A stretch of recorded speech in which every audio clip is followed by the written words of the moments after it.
Ja, hallo, herzlich willkommen bei 1000 Best TV. Herzlich willkommen bei einer neuen Ausgabe von How to Ride a Motorcycle, Motorradfahren lernen.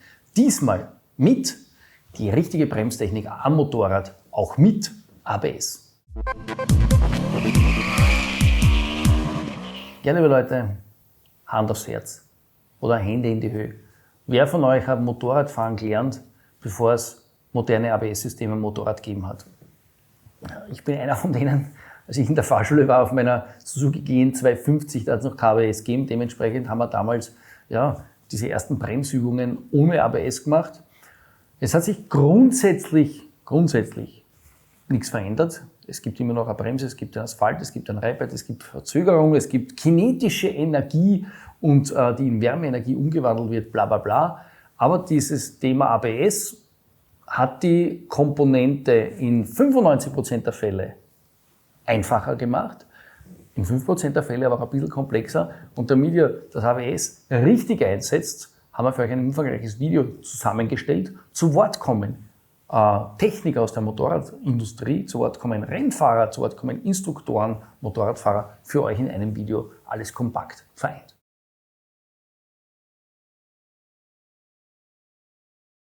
Wir haben jetzt den großen Vorteil durch das ABS, dass der einfach volle Kanne reingreifen kann, ohne dass er sich für irgendwas fürchten muss. Früher ist halt gerade in der Frühjahrs- oder Herbstausbildung darum gegangen, dass das Rad nicht blockiert. Beim Hinteren schaut es einfach scheiße aus, wenn jemand zuschaut, der ein Klemmbrett hat und das beurteilen soll. Beim Vorderen ist es auch nicht so günstig, wenn das Rad blockiert, das ist bekannt. Und jetzt mit ABS kann der auch mit dem kalten Reifen, wenn der Ende Oktober die Prüfung macht, volle Kanne hinten draufsteigen, ohne dass er Angst haben muss, dass das Radl wirklich zum Blockieren anfängt. Das heißt, wir tun uns bei bestimmten Übungen leichter, weil es jetzt gar nicht so um die Dosierung geht, sondern man kann einfach sagen, schau, mach einfach, es kann nichts schief gehen. Es ist sicher eine hilfreiche Innovation.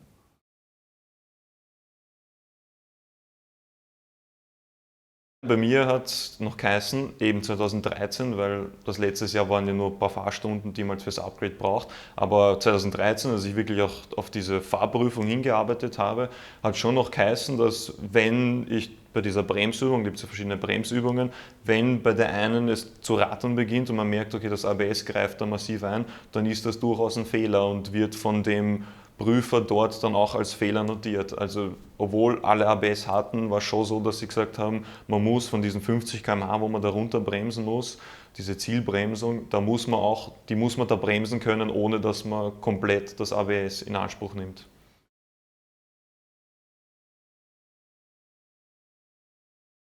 Eine Schreckbremsung führt oft sofort zum Sturz. Wenn das Motorrad kein ABS hat, im Schreck ist man gefühllos, man greift rein, Vorderrad blockiert und es kommt zum Sturz. Das war also immer ein Riesenproblem und ist nach wie vor ein Problem, weil ja sehr viele Motorräder draußen auf der Straße immer noch kein ABS haben.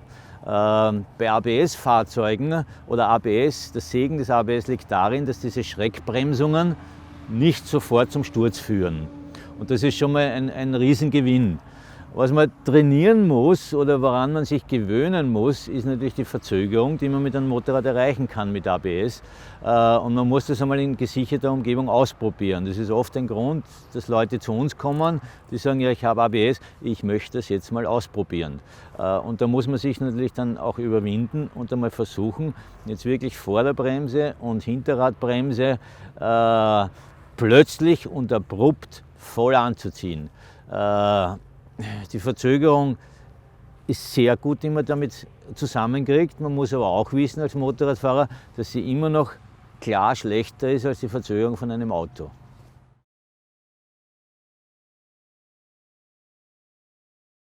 Das sehe ich jetzt nicht mehr so. Am Anfang habe ich es tatsächlich so gesehen, weil diese Systeme, die sie also am Anfang verkauft haben, die waren einfach schlecht.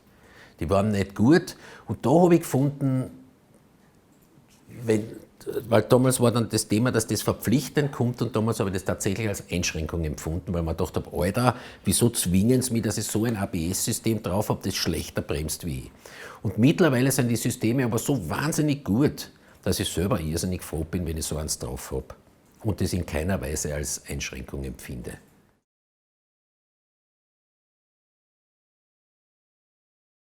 Also ich finde es, glaube ich, sehr gut, wenn man Motorradfahren lernt ohne ABS. Also ich speziell habe im Gelände halt begonnen, da gibt es ohnehin kein ABS oder selten, sagen wir mal so. Und dann auch mit Supermotors auf der Straße, da muss man eigentlich ein bisschen ein Gefühl dafür entwickeln, was verträgt das Vorderrad, wie weit kann ich verzögern, ohne dass halt ein Blockieren hervorgerufen wird. Aber prinzipiell muss ich sagen, jetzt im Praxiseinsatz, wo in meiner Garage natürlich hauptsächlich Motorräder mit ABS stehen, bremst man schon ein bisschen bedenkenloser und ankert im Zweifelsfall härter vor der Kurve, weil man im Kopf noch immer diesen Sicherheitspolster halt mitschwingen hat und der einem dann ein bisschen das Gefühl vermittelt, okay, ich brauche keine Angst zu haben, dass da jetzt mir das Vorderrad quasi wegrutscht oder ich das Vorderrad in irgendeiner Form überbremse.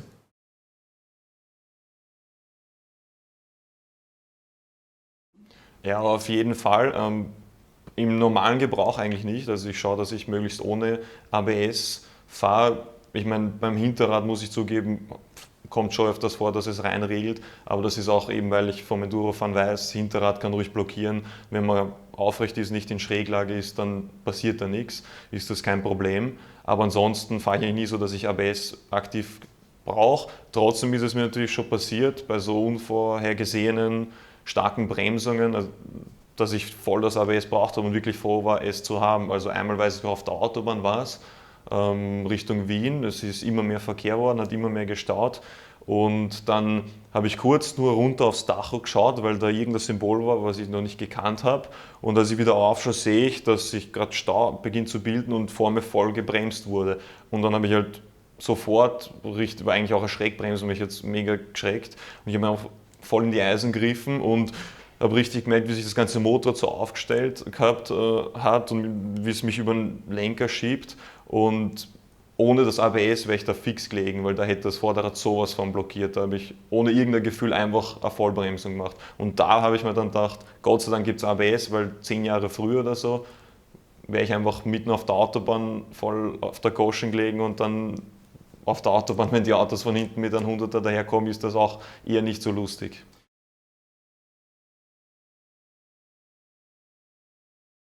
Intuitiv ist unterschiedlich. Da gehört ein Übmodus voraus, damit es auch sinnvoll ist. Das richtige Bremsen ist genau in der Geschwindigkeit den Druck aufbauen, wie auch die Last aufs Vorderrad kommt. Ist sehr leicht nachzuvollziehen an einer Telegabel, die taucht ein. Und in der Geschwindigkeit, wie die eintaucht, in der Geschwindigkeit muss ich auch den Druck erhöhen bis zum Blockierdruck.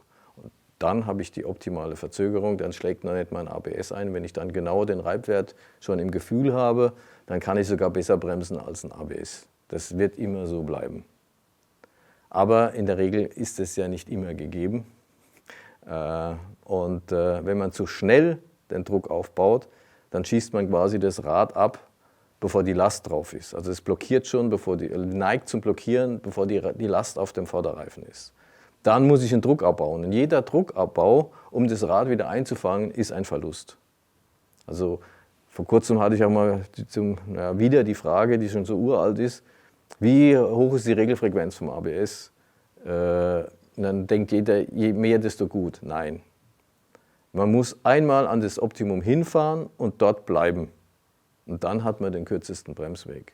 Nur kennt man den Reibwert nicht vom Reifen zur Straße, der ändert sich, da liegt mal 3 Körner Sand und dann wird es wieder besser. Das heißt, man muss vom ABS schon modulieren und somit kann man nur so den Bremsweg verkürzen.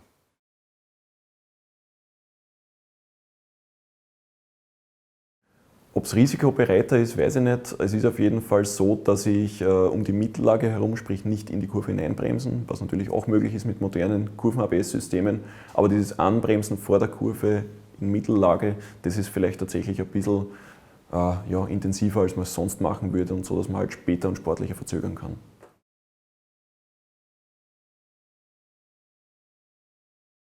Wenn man es zu schnell macht, wie gesagt, verliert man was und man muss auch im Hinterkopf behalten, immer auch Botschaft drüber, hallo, passt auf, das Hinterrad kann auch abheben.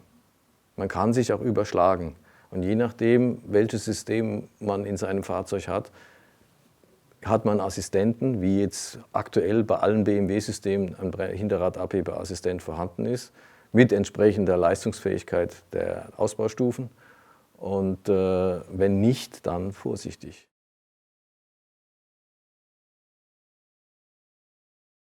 Ja, sollte nicht so sein, aber muss ich zugeben, ist schon bei mir so. Also wenn ich jetzt fahre im Regen Und ich habe ABS, denke ich mal nicht viel dabei. Denke mal, ja, in Schräglage muss ich aufpassen, damit ich nicht wegrutsche. Aber beim Bremsen denke ich mal nur, ja, ich brauche ein bisschen länger, bis ich stehen bleibe. Aber ich gebe jetzt nicht besonders darauf Acht, wie fest ich den Bremshebel ziehe. Weil ich mir denke, ja, ich darf es nicht zum Blockieren bringen, weil das ABS ist ja eh da, das stimmt.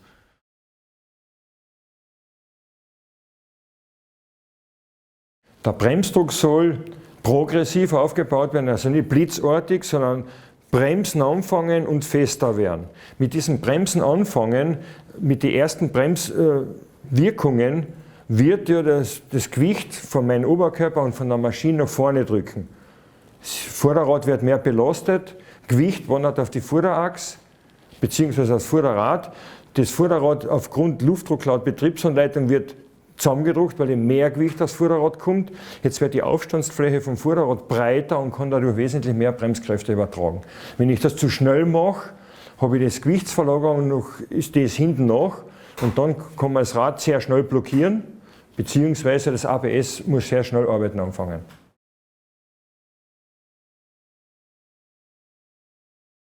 Das heißt, der Bremsdruck, der soll ja nicht auf Anschlag 100% sein, sondern der soll sich ja in so kurzer Zeit wie möglich auf 100% aufbauen. Das heißt, du fängst an, die Bremse anzulegen, stärker, stärker, stärker, stärker, stärker und in dem Moment fängst du da eigentlich wieder an, so ein bisschen zum Lösen.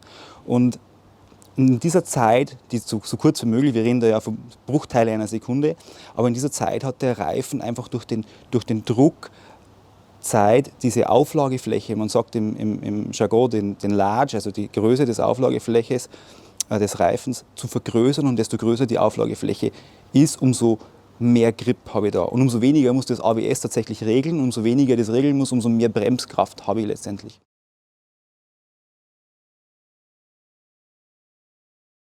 Also der Schnee ist ein schönes Beispiel, der hat eine ganz andere Charakteristik wie ein glatter, fester Asphalt.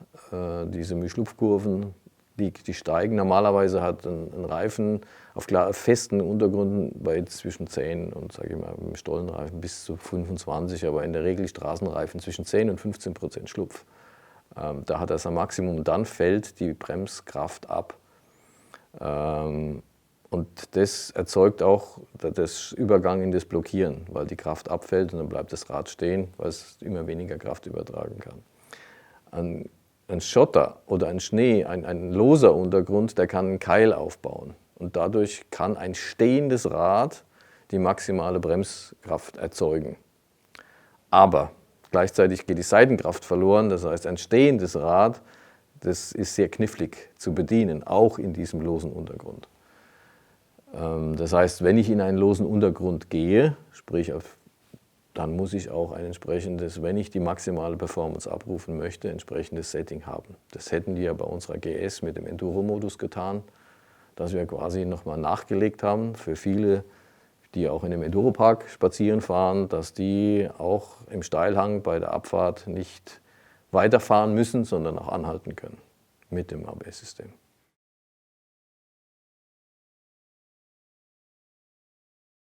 Ein guter Bremsvorgang ist, dass man in der Bremsphase die Ellenbogen kurz durchzieht, also streckt, weil wir müssen vermeiden bei einer starken Bremsung, dass man, ich sage immer Liegestützstellung, dass wir praktisch über die Ellenbogen einknicken und am Lenker uns abstützen mit der Muskelkraft, weil wenn bei einer Person von mir aus die rechte Körperhälfte muskulär um die Spur stärker ist als wie die linke, tun wir zwar vom Kopf beim Liegestütz links und rechts gleich, aber weil wir ja nicht alle einen gleich synchronen Körper haben, entsteht dann, vor allem bei hohen Geschwindigkeiten und starke Bremsungen, auf der rechten Seite mehr, dann erzeuge ich einen Lenkimpuls und kann sogar beim geradeausbremsen wollen in einen Bogen verfallen. Also einen Bogenlenk, deshalb die Strecken, dann übertragt sich mein ganzes Oberkörpergewicht, was ich beim Bremsen auch noch vorne drückt, gleichmäßig auf die zwei Lenkerenden und die bleibt geradeaus, also ich kann wesentlich stabiler bremsen.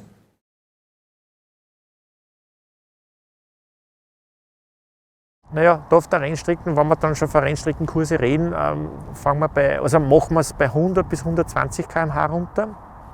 Entweder bis auf 0 Oder wir machen einen Zwischenstep, dass man sagt, wir fahren 120, ungefähr reduzieren auf 60, 70 km/h, einmal runterschalten und dann gleich wieder beschleunigen. Das ist auch so eine Übung. Das funktioniert eigentlich relativ gut, aber das wirklich auf 0 herunterbremsen, so eine Art Notbremsung von 120 auf 0, da haben schon Hemmungen. Anscheinend, das haben wir selber noch nicht ganz analysiert, ist doch der hohe Geschwindigkeitsbereich ein Hemmnis, dass man sich dann nicht gleich so eingreifen traut.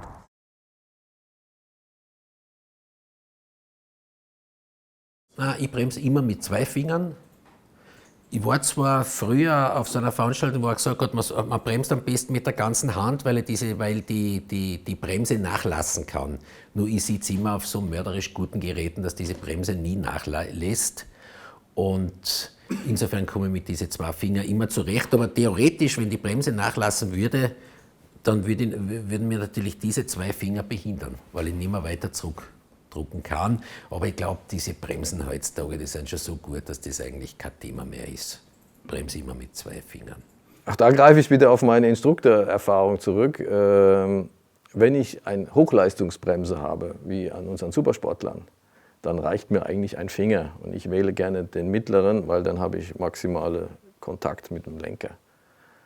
Der reicht aus, weil der Blockierdruck von so einem Supersportler liegt etwa zwischen 10 und 15 Bar. Das ist nicht viel. Die Kraft, die man dafür braucht, ist nicht sehr hoch.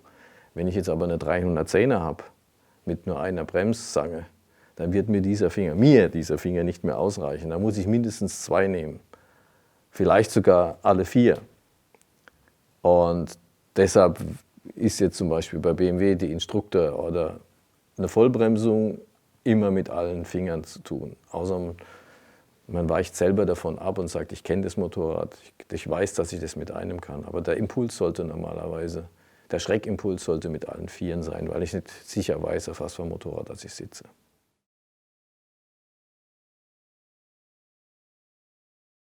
Und wo ich der Meinung bin, dass das ABS natürlich nichts bringt, ist beim Bremselösen, weil da hat es keinen Einfluss mehr.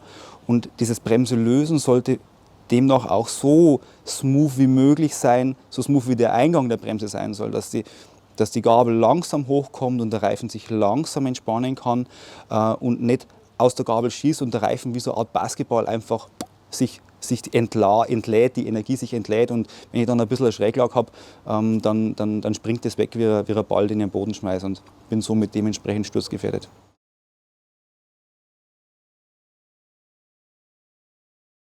Ja, da sind wir schon bei dem Denken. Ich glaube, da wird einfach nicht so viel drüber nachgedacht, aus dem Grund. Sie denken nicht so viel an Konsequenzen. Sie denken wahrscheinlich gar nicht erst dran, weil sie diese Ausbildung nicht haben. In Europa, wir machen unsere Sicherheitstrainings, uns liegt viel daran, dass wir uns sicher auf den Straßen irgendwie bewegen. Wir informieren uns viel, was kann diese Technik. Und hier in den USA ist es eher so, ich kann Motorrad fahren, was brauche ich so eine Zusatztechnik, und die wissen gar nicht, was es tatsächlich für einen Vorteil hat. Und die sagen, ja, ich kann doch super Motorrad fahren, ich brauche doch sowas nicht, ich brauche doch keine Sicherheitssysteme, die mir irgendwie helfen. Ja, also es ist leider tatsächlich so, die informieren sich gar nicht über innovative Technik, so wie wir es in Europa tun. Ich habe für diese, 20-teilige Videoserie Motorradfahren lernen insgesamt 36 Interviews geführt, und bei keinem Thema hat es doch so kontroversielle Aussagen gegeben wie zum Thema Bremstechnik. So der Unterschied zwischen dem, was Theoretiker sagen und Fahrtechnikexperten sagen, ist halt doch recht groß. Also den Druckaufbau so zu steigern in der Art und Weise, wie es der BMW-Experte erklärt hat, ist sicherlich theoretisch der richtige Weg und ist für den Experten auch der richtige Weg. Aber auf der anderen Seite sagen halt nur die Fahrtechnikexperten und die Lehrer und die Fahrlehrer, dass die Herausforderung ist, dass wenn die Leute beginnen beim Bremsen zu denken und versuchen, das beim Bremsen erst richtig zu machen, dass das dann in die Hosen geht, und dass dann für die Einsteiger, vor allem mit ABS, dann eher die richtige Wahl zu sagen, einfach voll reinhalten, und das erhöht die Sicherheit schon mal beträchtlich, als wenn man da ein bisschen zögerlich zu Werke geht. Nichtsdestotrotz ist es auf alle Fälle der richtige Weg, sich mit der Technik zu beschäftigen. Was kann das, was bedeutet das, wenn ich ABS mit an Bord habe? Und da haben wir hoffentlich mit dem Video jetzt ein bisschen zum Denken angeregt. Also okay, was bedeutet ABS, was kann das und wie würde ein theoretisch optimaler Bremsvorgang aussehen? Und dann kann man das ja mal in einem gesicherten Gelände oder bei einem Fahrtechniktraining mal üben und da haben wir hoffentlich da ein bisschen eine Anregung dazu auch bringen können.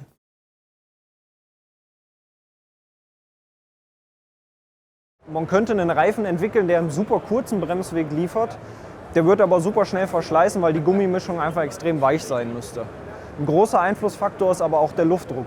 Und ja, da möchte ich vielleicht nochmal gesondert darauf hinweisen, sogar Unterschiede von 0,3 bar machen dann einen Unterschied, weil das Ganze einfach schwammiger wird. Wenn man dann noch geringer wird, wird es auch lebensgefährlich. Also Luftdruck fürs Bremsen super wichtig.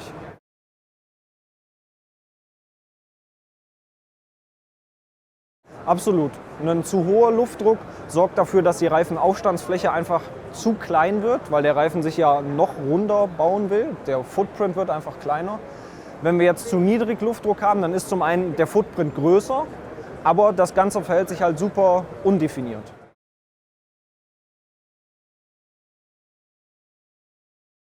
Ja, Bremswegunterschiede sind enorm. Also wir machen zum Beispiel bei Dynamiktrainings Notbremsübungen aus 100 Stundenkilometer und da haben wir vergleichbare Motorräder, wo einer nach 42 Meter zum Stillstand kommt und ein anderer braucht 80 Meter, also bis zu dem Doppelten. Ja, weil er sich nicht traut, weil er nicht weiß, wo die Grenze liegt. Das sind alles Sachen, die muss man sich antrainieren. Und antrainieren heißt üben, üben, üben, sonst wird das von alleine nicht. Es gibt natürlich ein paar Tricks, die man hier anwenden kann. Wir empfehlen also dringend immer Zwei-Finger-Technik, dass man mit 2 Fingern, mit Gefühl hier bremst, nicht mit der ganzen Hand oder Zangengriff, da ist man meistens eher gefühllos. Der Übungsfortschritt beim Bremsen ist sensationell, also nach 8 bis 10 Bremsmanöver gelingt es fast jedem, dass der da bei 100 Stundenkilometer 10 bis 20 Meter Bremsweg einspart. Speziell mit ABS, das muss man sich ja auch erst einmal trauen. Selbst wenn das Motorrad jetzt ABS hat, hat ja kaum jemand eine Übung bei einer Vollbremsung aus 100 Stundenkilometer, weil ja das in der Realität nicht sehr oft vorkommt. Das ist ein Manöver, das brauche ich nur einmal. Nur wenn ich es wirklich brauche, dann ist ja der Alarm und höchste Gefahr dabei. Wenn ich das geübt habe und dann habe ich es abgespeichert auch und dann läuft das automatisiert ab. Ja, liebe Zuseherinnen und Zuseher, Bremsen mit ABS, Bremsen am Motorrad, ein wichtiges Thema. Möchte ich wieder mit einer Umfrage starten. Postet es doch in den Kommentaren, wie Sie das Thema ABS seht. Es hat sich ja schon wahnsinnig verändert. Es war, als ABS kam, waren 90% dagegen. Ich glaube, jetzt ist die Mehrheit schon eher dafür. Postet gerne unten drunter eure Erfahrungen pro ABS. Wo hat ABS euch geholfen? Aber auch gerne eure Erfahrungen kontra ABS. Wo war das ABS gefährlich in der jeweiligen Situation? Und anhand dieses Feedbacks, glaube ich, können auch Zuseherinnen und Zuseher noch besser abschätzen, okay, wie kann ich mit dem Thema ABS umgehen? Brauche ich das, brauche ich es nicht, möchte ich es nicht? Und ich glaube, dann geben wir dem wichtigen Thema doch noch mehr Gewicht. Danke fürs Mitmachen. Daumen rauf von mir für euch, für eure Mitarbeit bei dieser tollen Serie. Danke.